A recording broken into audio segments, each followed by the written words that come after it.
It all starts with an underpainting.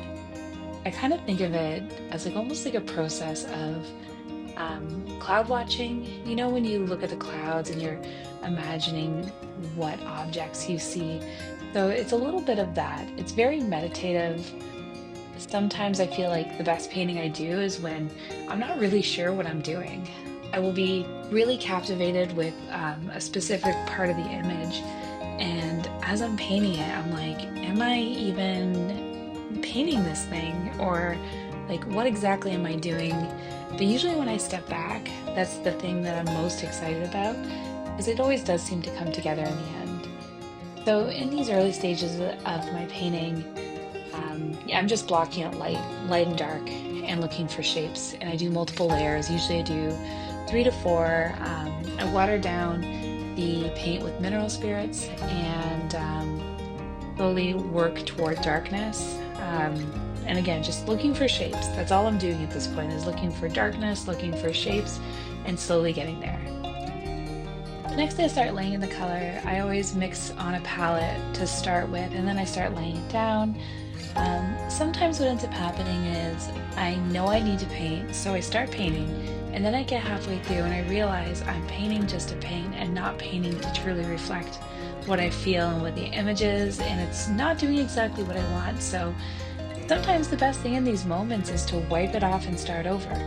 I mean, something else that sometimes happens is I notice something beautiful happening in another part of the painting that I want to reflect somewhere else, and that's also a very good reason to wipe it off. That's probably my favorite reason for working with oil paint, is that you can go back, you can wipe it off, you can start again, and I think it's beautiful. There's a lot of opportunity in life to be able to do that, so I feel like we should take advantage of it where we can. I try to start painting the place in the painting that I feel the least excited about.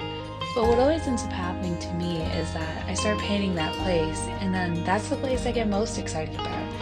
I really love these little shapes that formed kind of in the darkness here. Just the way that the kind of orange burnt sienna pops through, I think it's just really beautiful. And I really love the movement that kind of it creates, but it's very subtle.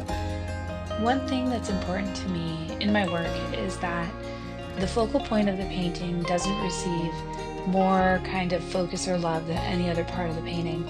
I don't know why that's so important to me. I think everything needs to be cohesive and work together. So to me, there isn't a part that's more important than a different part. Every single piece, like it's very easy to get wrapped up in where you want someone's eye to go. Movement in my work is important. It's the brush strokes should really drive how your eye moves throughout the painting. How do I explain this? Part of my thought process when I'm creating work is actively removing perfectionism from it. So I want to be true to the medium that I'm using. I want to be true to oil paints, but I also I want the work to exist through me as a filter. There are what you could consider a mistake, but they're not a mistake, and it makes the work feel more alive and just more authentic because it's done through the human hand. And I really do think it breathes life into the work. Anyway, that's something I try to leave room for actively. I'm not even sure if this will make sense to anybody who's watching this, but it is something that makes sense to me and something I'm working toward. Let me know in the comments if you have any questions about the process or anything I can shed some light on.